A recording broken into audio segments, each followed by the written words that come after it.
everyone. I'm Lauren Petrowski. I'm a longtime TV news anchor and reporter in Austin and a freelance media expert. And I am thrilled and honored to be here today as a guest of the Dell Women's Entrepreneur Network, together with women entrepreneurs from all over the world as part of the DWEN Virtual Summit, A Path Forward. And of course, that's what today is all about, finding that path forward in our careers in this new world.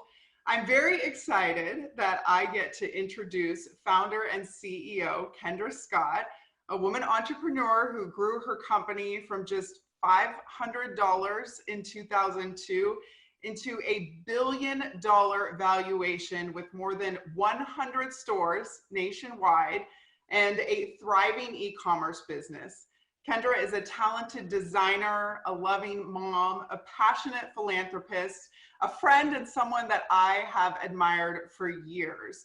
Kendra is leading the charge in creating a brand and culture that supports women, values family, and encourages the entrepreneurial mindset. Kendra, I'm so happy that I get to be here with you today. In a sense, in fact, I think that maybe one of my last events in public that I attended before all of this was at your flagship store with you in Austin. So I'm really excited that I get to be here and check in with you again. Oh, it's so good to see you. Thank you so much, both Lauren and Stephanie, for that great introduction. I'm so happy to see you even virtually. And you're right. I think that might have been the last time that I've been in a public event as well. So this is great, even virtually. It's a new normal for all of us, but we still are getting able to connect, and that's the important thing. It is, and that's what we're really going to dive into with our discussion today. I want to start with a very simple question, really, Kendra. How are you doing? Oh, thank you so much. You know, I'm doing great. I think, you know, in these crazy moments of life that, you know, there's so many peaks and valleys. And as entrepreneurs out there, I know that all of you can relate to how that feels. And, you know, is one of these times going into this in March that I never, you know, in January, we did all of our financial planning and, you know, preparing. Never in a million years would we have thought that we'd be sitting in the place that we're sitting today. But through it all, I think each morning I'm waking up and I'm trying to find the things to be grateful for, because there is so much to be grateful for, and looking for the silver linings. Throughout my career, throughout my life, both personal and professional, there have been many times that things didn't go the way you expect them to go. Things sometimes in the moment feel like this is going horribly wrong, but then in retrospect, looking back, those moments can sometimes be gifts. And so I really believe that this time in our history, we're going to all look in the rearview mirror and we will find those gifts each day. And, you know, and it's making us appreciate the things we may have taken for granted. You know, I miss you. I miss my friendships. I miss hugging people.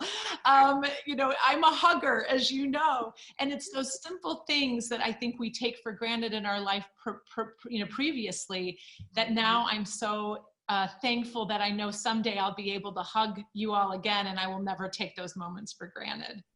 You mentioned the silver linings. I think that's something, you know, we're all looking for through all of this. There's a lot that's unfortunate, a lot of change, but we're trying to find the positive things that have come out of this. We talk a lot about pivoting, of course. Probably every single person watching this has had to pivot in some way.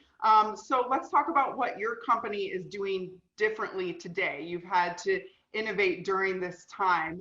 What are some of the things that you've done? Yeah, you know, I think this is such a great lesson for every entrepreneur, because like I said, the best laid plans don't always work out the way we want them to. And so being an entrepreneur that's gone through something like this, you are going to be so ahead of the game than many others, because you do have to be able to pivot.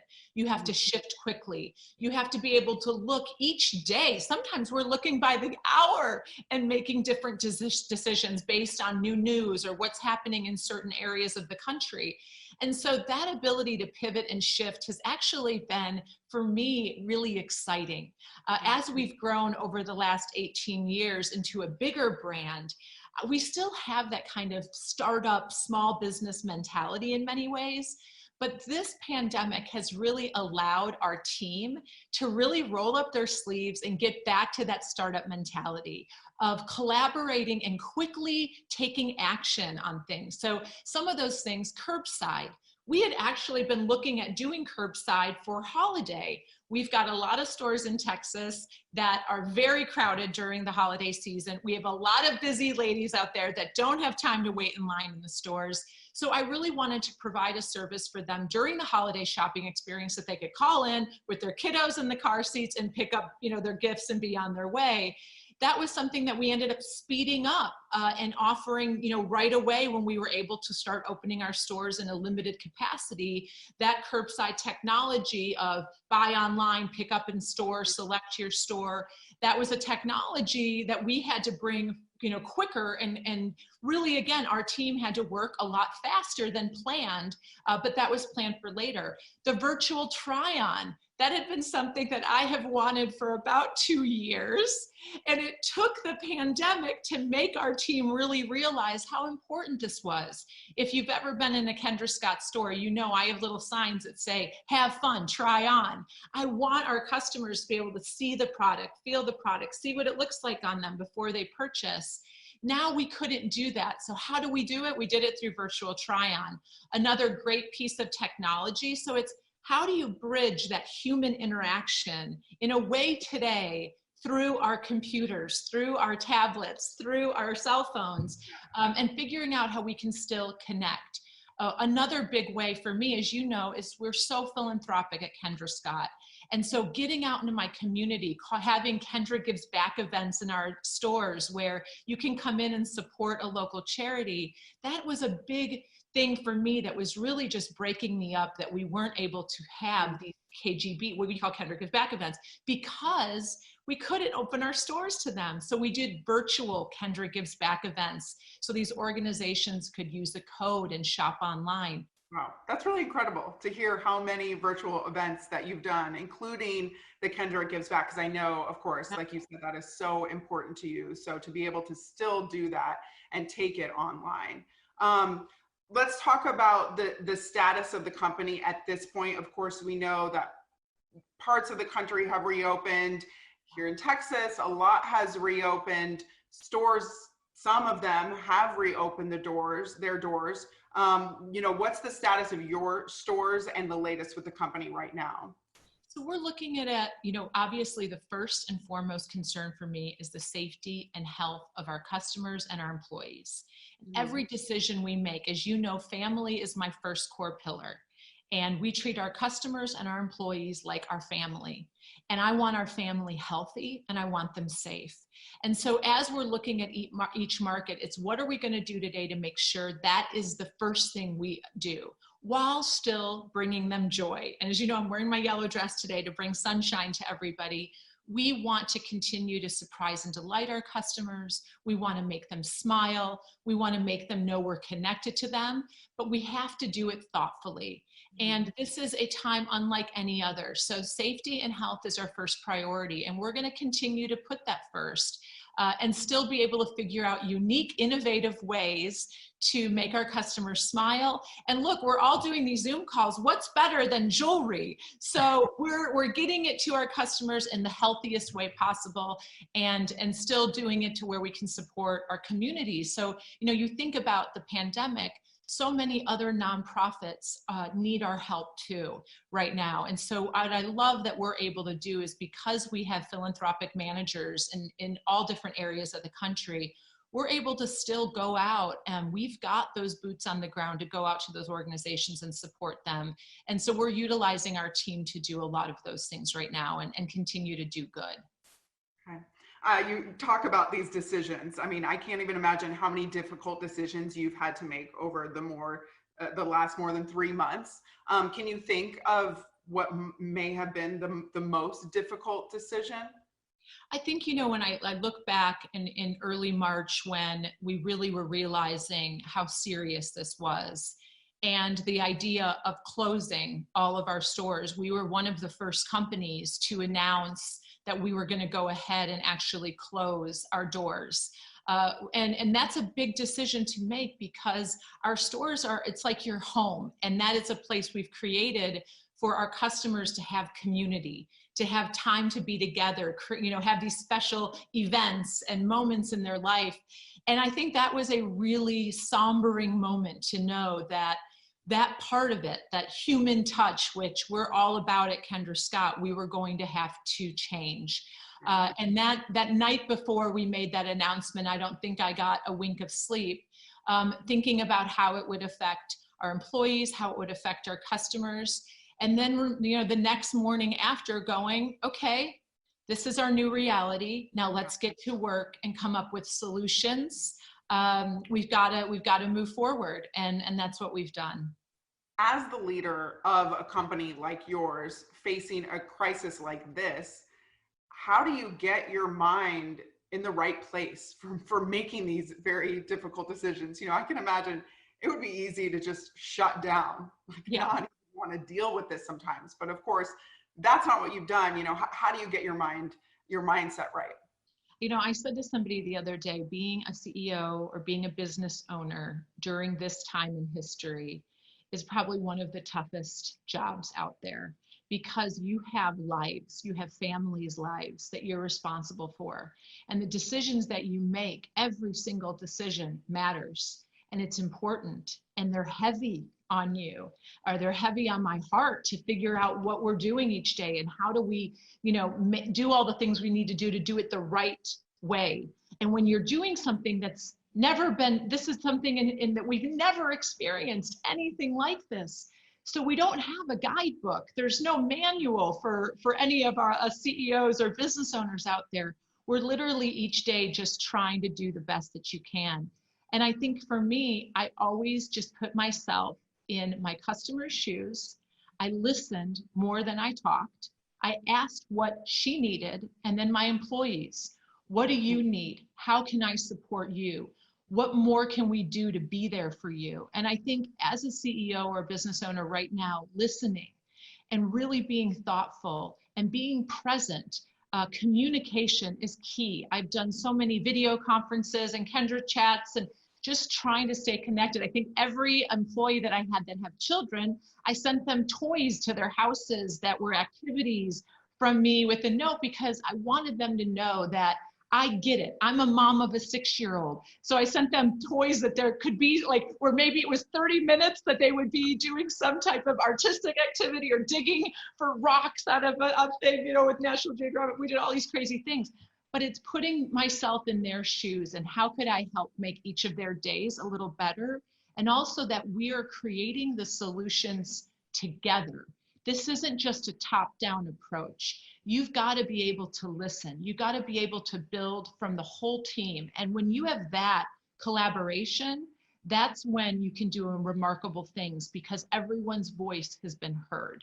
And I think that's been a really great lesson through this. Love that. Very good advice, I think, for everyone listening.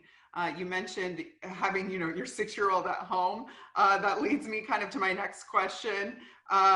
You started this company, like I mentioned earlier, with just $500 in the spare bedroom of your home. Of course, the concept of working from home, a little bit different now when you've got a brand as large as yours and you're a CEO. So what have been some of the challenges, I guess, during this working from home? Well, I have 2 teenage sons, and then I have a 6-year-old. So very different ends of the spectrum of what's going on in my life. But, I think the 6-year-old has been on so many Zoom calls. He just pops in all the time. I've been doing, IG Live as well. And all of a sudden he'll come sneaking in, and I'm like, hey, but what's great is that everybody is experiencing these same things. I mean, even my dog has made cameo appearances, but it's humanizing. I think it's actually a really beautiful thing. People are coming into each other's homes for the very first time. People are seeing your home, my home. They're coming into our most private place. And what an amazing connection that is. I feel closer to my KS family in these times than I had when we were all together in our office building, which isn't that a crazy thought? And it's made me understand that it's not a building or a place that connects you. It is your communication and how you're there for one another, and that you can do that via a screen, and even more special of a way than passing each other in the hallway, which is really remarkable. So it really has been an interesting thing and a huge learning experience. It could definitely be endearing to see the kids. Although I have to say, I made sure that my husband came home today so that I wouldn't be holding our newborn during all of this. Because I'm so upset that you're not holding the newborn during all this, because I'm a baby fanatic, Lauren. I want to see that baby. She's cute, but she's a crier. We don't need her in this right now. And I'm happy to just have like the adult time. Yes. With you. Right now, of course, we have some of the biggest stories of our lifetime are happening in our world right now. Of course, with COVID-19 turning the world upside down. And then, the death of George Floyd really putting a new spark on the Black Lives Matter movement and seeing that all across the country. So are there some things that you would like to share, ways that you have had to self-reflect, to educate yourself, and just make sure that your company is doing enough to create racial equality? Yeah, I mean, I think, as a company, we've been challenged to have to do more in this fight. And sometimes it takes, unbelievable pain, right? For us to all really have our eyes wide open to what needs to happen.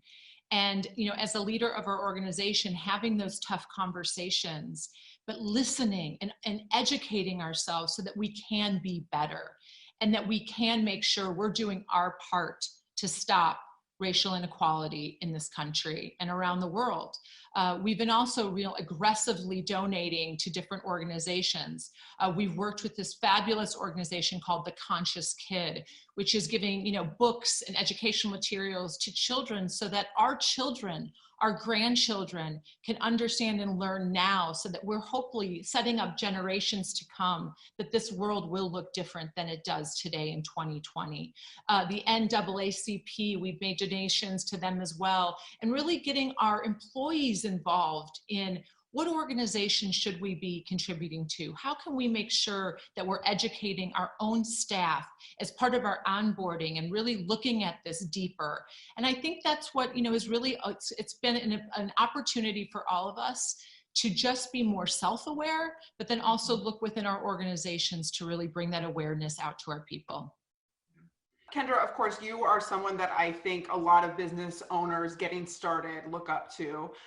Can you give any advice to any small business owners out there who are watching, who are just getting started and have dreams of one day having a business as successful as yours? Well, I think what I would tell them is, when I started this out of the extra bedroom of my house 18 years ago with a newborn baby in tow, never in a million years would I have thought that I would build a brand that was worth, valued at over $1 billion. And I think that that's the thing. Sometimes we do try to limit our thinking. And as the business started to grow and as I started to get traction, I started to dream bigger. But I think my advice would be, don't be afraid to dream big. Surround yourself with people that believe in you and that will lift you up when times get tough, because they will, and you'll start to doubt yourself, and you need those people in your life that see this magic in you, because if you are wanting to be an entrepreneur, you have to have some sort of magic, star quality within you. Do something you're passionate about. If you're doing it just to make money, you're never going to be able to be successful. I love design and fashion. And my motivation for the business was that I wanted to make a positive impact on the world.